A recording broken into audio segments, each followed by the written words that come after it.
नमस्कार, आप सभी का स्वागत है हमारे यूट्यूब चैनल क्वालिटी गाइडेंस में। आज हम बात करेंगे एचएस के जो पेपर आता है आपका जीएस का फर्स्ट पेपर है जिसके आधार पे आपकी मेरिट बनेगी। उसमें जो प्रश्न पूछे जाते हैं, मैंने पहले ही बताया था, उसमें जो सबसे ज़्यादा प्रश्न पूछे जाते हैं वो पूछे जाते हैं आपके हिस्ट्री के। जब हमने प्रीवियस ईयर पेपर डिस्कस किया था उसमें मैंने बताया था कि सबसे ज़्यादा जो प्रश्न हैं आपके हिस्ट्री से पूछे जाते हैं। इससे 20 से 22 क्वेश्चन रहते हैं और तकरीबन यही रहा है आंकड़ा जो है आपका वो सभी पेपरों में, चाहे वो 2019 का एग्ज़ाम हो, चाहे वो 2014 का हो या 2011 का हो। तो ये डिस्कशन तो हो चुका है। दूसरे नंबर पे आपका रहता है जो साइंस और ज्योग्राफी, दोनों के कॉमन रहते हैं। 15 से के 20 आसपास इनके प्रश्न रहते हैं। तो आज हम हिस्ट्री की बात करेंगे।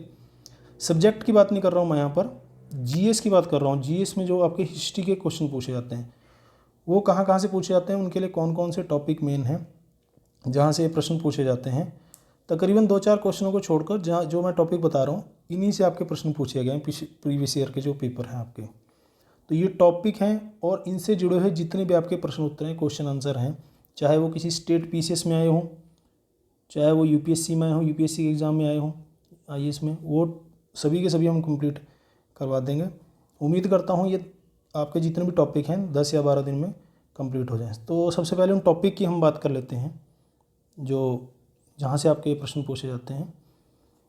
इसमें जैसे सिलेबस आपका जो दिया है वो ये दे रखा है, हिस्ट्री ऑफ इंडिया, जिसमें आपका तीनों का आ जाएगा, एंशिएंट का आ जाएगा, मेडिवल का आ जाएगा और मॉडर्न का आ जाएगा। और ये अलग से दे रखा है इंडियन नेशनल मूवमेंट, ये मॉडर्न का ही एक भाग है। जो हमारा स्वतंत्रता के लिए संघर्ष हुआ था उसमें ज़्यादा प्रश्न पूछे जाते हैं आपके मॉडर्न इंडिया में, सबसे ज़्यादा प्रश्न यहीं से पूछे जाते हैं। तो हिस्ट्री ऑफ इंडिया का इन्होंने जो बाद में थोड़ी बहुत डिटेल दी है, ज़्यादा डिटेल तो नहीं दी है सिलेबस में। ये बता रखा है हिस्ट्री ऑफ इंडिया के लिए जो अप्रोच है आपकी वो है, इसमें आपको इनके सोशल, इकोनॉमिक और पॉलिटिकल सिस्टम के बारे में पता होना चाहिए, ज़्यादातर वहाँ से प्रश्न पूछे जाएंगे। और जो इंडियन नेशनल मूवमेंट के जो क्वेश्चन हैं, जो उनकी नेचर होगी, वो आपके बता रखा है कि 19वीं सेंचुरी से, जो 1800 के बाद से शुरू हो जाती है और हमारे स्वतंत्रता संघर्ष जो हमें आज़ादी मिली है वहाँ तक चलती है। उसमें जो आपके राष्ट्रवाद का उदय हुआ, नेशनलिज्म का, और जो स्वतंत्रता के लिए संघर्ष चला, उनसे प्रश्न आपके पूछे जाएंगे। तो टॉपिक की बात कर लेते हैं यहाँ पर। जो सबसे पहले बात करते हैं एंशिएंट इंडिया की, प्राचीन भारत की, जहाँ से प्रश्न पूछे जाते हैं। सबसे पहला टॉपिक है आपका इसमें इंडस वैली, सिंधु घाटी सभ्यता। सिंधु घाटी सभ्यता से प्रश्न पूछे जाते हैं। इसके पहले का जो आपका चैप्टर है, जिसे प्रागैतिहासिक काल भी बोल देते हैं, मुश्किल से वहाँ से कभी एक क्वेश्चन पूछा गया है। वो स्टेट पीसीएस में और एचसीएस में भी ऐसे ही है, वहाँ से प्रश्न नहीं पूछे जाते। सबसे ज़्यादा प्रश्न आपके यहीं से पूछे जाते हैं, सिंधु घाटी सभ्यता से। दूसरा जो है आपका टॉपिक एंशिएंट इंडिया का, वो है वैदिक काल। वैदिक काल से प्रश्न पूछे जाते हैं, आप प्रीवियस ईयर पेपर में देख भी सकते हैं, क्योंकि वैदिक काल है जो ज़्यादातर वो आपका उत्तर भारत से जुड़ा हुआ है। सिंधु घाटी सभ्यता वैसे उत्तर भारत से ये ज़्यादा जुड़ी हुई। तो ये हिंद भारत है जो, उसमें आपके जो टॉपिक हैं वो ज़्यादातर 1-2 क्वेश्चन पूछा गया है, वो है संगम। संगम जो हुए हैं वहाँ पर, संगम साहित्य से पूछे गए हैं आपके जो प्रश्न हैं। तो ये टॉपिक भी आपका हो जाएगा। उसके बाद है आपका धार्मिक आंदोलन हुए हैं जो 6वीं शताब्दी ईसा पूर्व में, उसमें 2 ही मुख्य हैं। एक तो आपका बौद्ध धर्म है और दूसरा जैन धर्म है। यहाँ से ज़्यादा प्रश्न पूछे गए हैं। हालांकि इसमें एक आपके अलग से 1-2 टॉपिक और भी हैं जो प्रश्न क्वेश्चन उनके कर लेंगे हम लोग। शाक्त धर्म के बारे में है और एक शैव धर्म के बारे में, ये हो जाएंगे आपके। ठीक है, आगे बढ़ते हैं। अगला टॉपिक है इसमें एंशिएंट इंडिया में मौर्य काल। मौर्य काल में जो आपके अशोक के अभिलेख हैं और जो साहित्यिक रचनाएं हुई हैं, वहाँ से ज़्यादा प्रश्न पूछे जाते हैं, या जो मौर्यों की प्रशासनिक व्यवस्था रही है वहाँ से, बजाय के युद्धों के। तो ये सब कर लेंगे, युद्धों के नहीं करेंगे, ज़्यादातर अभिलेख और साहित्य रचनाएं हुई हैं वो सब करेंगे। उसके बाद है आपका गुप्त काल। देखिए, गुप्त काल में भी कला और साहित्य के ज़्यादातर प्रश्न हैं जो मुख्य परीक्षा में भी आपके पूछे जाते हैं। कला साहित्य के ज़्यादातर प्रश्न मुख्य परीक्षा में पूछे जाते हैं, आर्ट एंड कल्चर के, तो वो यहीं से हैं। कला और साहित्य, इसके भी टॉपिक हम कर लेंगे। बजाय के लड़ाई करने के ये टॉपिक हम कर लेंगे। और अंतिम इसमें एंशिएंट इंडिया में है हर्ष, क्योंकि हर्ष जो राजा हैं वो हरियाणा से जुड़े रहे हैं और थानेसर इनकी राजधानी थी, तो इनसे जुड़े हुए प्रश्न ज़्यादातर पूछे जाते हैं। बाद में इनकी कन्नौज हो गई थी राजधानी। तो ये हो गए आपके टॉपिक हैं जो एंशिएंट इंडिया के, प्राचीन भारत के। ये टॉपिक हम सभी कर लेंगे और इनके क्वेश्चन आंसर भी सभी के सभी कर लेंगे। देखिए मैं पहले बता रहा हूँ, मौर्य काल और जैन काल, युद्धों के बजाय प्रशासनिक व्यवस्था और साहित्यिक रचनाओं से ज़्यादातर क्वेश्चन हम करेंगे, युद्धों के नहीं करेंगे क्योंकि उसमें ज़्यादा फिर डिटेल हो जाएगी, ऐसे टॉपिक कभी कवर नहीं होंगे आपके। उसके बाद जो टॉपिक हैं वो हैं आपके मेडवल इंडिया के। प्री मेडवल की अगर मैं बात करूँ, प्री मेडवल के जो क्वेश्चन हैं वो ना तो यूपीएससी में ज़्यादा पूछे जाते हैं और ना ही आपके स्टेट पीसीएस में। जो काल है प्री मेडवल के क्वेश्चन जहाँ से हैं, जहाँ से मुस्लिम आक्रमण शुरू हो जाते हैं वहाँ से। इसमें पहला टॉपिक है जो आपका, जैसे इतिहासकारों के ग्रंथ हैं, मुस्लिम इतिहासकारों के हैं ज़्यादातर, इतिहासकारों के जो ग्रंथ हैं वो सभी ग्रंथ पढ़ लेंगे हम लोग, जिसमें अलबरूनी है, इब्न बतूता है, यह सब इनके टॉपिक हैं। युद्दीन बरनी है, इन सब के ग्रंथ हैं जो ज़्यादातर प्रश्न पूछे जाते हैं, पिछले उसमें भी देख सकते हैं। अगला टॉपिक है आपका दिल्ली सल्तनत। दिल्ली सल्तनत में हम युद्धों के बजाय जो टॉपिक है वो है कला और साहित्य का। कला और साहित्य का तो ऊपर भी आ गया, और इसमें जो है जैसे मकबरा वगैरह है, जो निर्माण कार्य हुए हैं सुल्तानों के द्वारा, वो सब पढ़ेंगे। और जो इनकी प्रशासनिक व्यवस्था रही है, जो कर प्रणाली रही है, वो सब पढ़ेंगे। तो ये हो जाएगा युद्धों के बजाय, क्योंकि युद्धों में मैं पहले बता रहा हूँ फिर भी उसमें बहुत टाइम लग जाएगा, वो आप खुद भी पढ़ सकते हैं। उसमें तो रटने वाली चीज़ है, उसमें कुछ पढ़ाने वाली चीज़ नहीं है।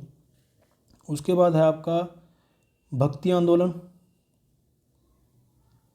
भक्ति आंदोलन में जो आपके आलावार और नयामार संत हैं जो दक्षिण भारत से आए थे, ये सब पढ़ लेंगे। और उसके इसी से जुड़ा हुआ टॉपिक है आपका जो है वो है सूफी आंदोलन। जिसमें आपके चिश्ती, सुहरावर्दी, कादरी, ये सब आ जाएंगे। ख्वाजा मोइनुद्दीन चिश्ती, हजरत निजामुद्दीन औलिया, ये सभी संत पढ़ लेंगे। ज़्यादातर प्रश्न यहाँ से पूछे जाते हैं। भक्ति आंदोलन में आपके कबीर, नानक, ये सब आ जाएंगे। अगला टॉपिक है इसमें मुगल काल। मुगल काल के भी युद्ध नहीं पढ़ने, मुगल काल की भी जो प्रशासनिक व्यवस्था है, कैसे कार्य प्रणाली है उनकी वहाँ की। और दूसरा है यहाँ पर जो संगीत का ज़्यादातर विकास हुआ है मुगल काल में, और जो रचनाएं हुई हैं, चित्रकला है, और निर्माण तो आपको पता ही है, जिसमें आपके लाल किला और ये सब चीज़ें आ जाती हैं। साहित्य भी हो गया इसमें, सभी हो गए। उसके बाद है आपका छोटे टॉपिक हैं दो, जैसे सिख धर्म है, इससे प्रश्न पूछ लिए जाते हैं,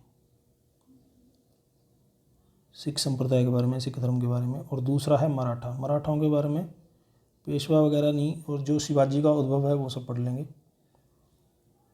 ये सब हो जाएंगे टॉपिक हैं, छोटे टॉपिक हैं, ज़्यादा बड़े नहीं हैं, लेकिन यहाँ से प्रश्न आपके कई बार पूछ ले, तो इसमें आपका मेडवल आपका कवर हो जाएगा।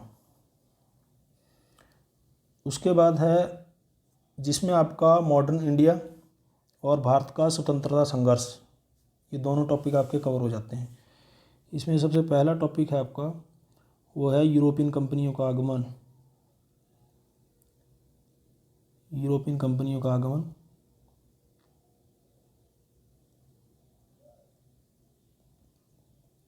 और उसके बाद है जहाँ से जो 19वीं सेंचुरी की जो बात कर रहे हैं लोग, उसमें है आपका सामाजिक